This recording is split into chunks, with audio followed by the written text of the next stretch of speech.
बहुतेक वेळेला सगळ्याच पालकांचा एक सगळ्यात मोठा प्रश्न किंवा समस्या असते ती म्हणजे मुलं अभ्यास करत नाहीत. पालकांना असं वाटत असतं की मुलांनी छान अभ्यास करावा, चांगल्या ग्रेड्स मिळवाव्यात, वर्गात चांगला क्रमांक मिळवावा आणि यात काही चूक नाही. परंतु ज्या वेळेला मूल अभ्यास करायला तयार होत नाही याचा अर्थ असा असतो की मुलाला अभ्यास करण्याची त्याची जी एक ठरलेली पद्धत असते ती पद्धत जास्त आवडते. वास्तविक तुम्हाला सगळ्यांना माहिती आहे की अभ्यासाचे काही कौशल्य आहेत. त्याच्यापैकी सगळ्यात महत्त्वाचं कौशल्य आहे ते म्हणजे एकाग्रता. त्याच्यानंतर श्रवण म्हणजे ऐकणं आहे. त्याच्यानंतर वाचन आहे, लेखन आहे, टिपण आहे, रेखाटन आहे, विचार करणं आहे, आठवणं आहे. पण काही मुलांची अभ्यास करण्याची एक विशिष्ट पद्धत असते आणि ती पद्धत आपण समजावून घेतली पाहिजे.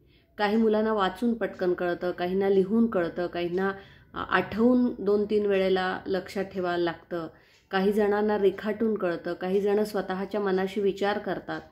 तुम्हाला तुमच्या मुलाला अभ्यास करण्याची कोणती स्टाईल, कोणती पद्धत सोयीची वाटते हे शोधावं लागेल आणि त्यावर काम केलं तर मूल अभ्यास करेल. कारण जसं आपण मोठी माणसं आपल्याला एखादी गोष्ट करता आली किंवा ज्या पद्धतीने करायला आवडते तशी करता आली तर आपल्याला त्याच्यात आनंद मिळतो. नाही तर आपण ती गोष्ट टाळत असतो.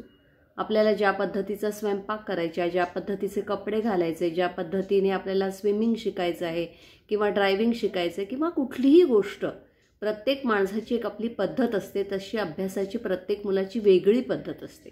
मला हे पूर्ण मान्य आहे की ही सगळी स्किल्स मुलाला आलीच पाहिजेत. नुसतं लिहून किंवा नुसतं वाचून चालत नाही, पण त्यामध्ये थोडाफार फरक असणार आहे. मूल नेहमी त्याच्या सोयीचा जो एरिया आहे तो शोधत असतं, ज्याला आपण कम्फर्ट झोन म्हणतो.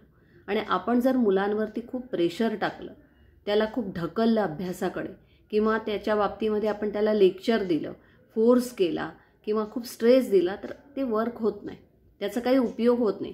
त्याच्याऐवजी आपण मुलांची कोणती पद्धत शिकायला त्याला अनुकूल वाटते ही जर शोधली आणि त्या पद्धतीने सुरुवात करून मग बाकीची स्किल्स जर आपण मुलांकडनं करून घेतली तर मला असं वाटतं सोपं जाईल.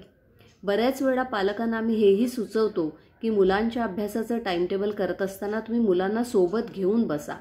त्यांची इन्व्हॉल्वमेंट, त्यांचं त्याच्यामध्ये मन रमवणं किंवा त्यांची स्वतःची जबाबदारी त्यांना जर द्यायची असेल किंवा त्यांची ती जबाबदारी असं जर त्यांच्या मनात निर्माण करायचं असेल तर त्यांची इन्व्हॉल्वमेंट ही खूप महत्त्वाची ठरते. शेवटी एक लक्षात ठेवूया की अभ्यास करणं महत्त्वाचं आहे, ग्रेड्स महत्त्वाच्या नाही आहेत. आपला फोकस हा अभ्यासावर असला पाहिजे, तर तो थोडासा आनंददायी आणि सुटसुटीत होऊ शकेल आणि ही गोष्ट मला वाटतं वर्क करेल. तेव्हा हे जरूर करून बघा.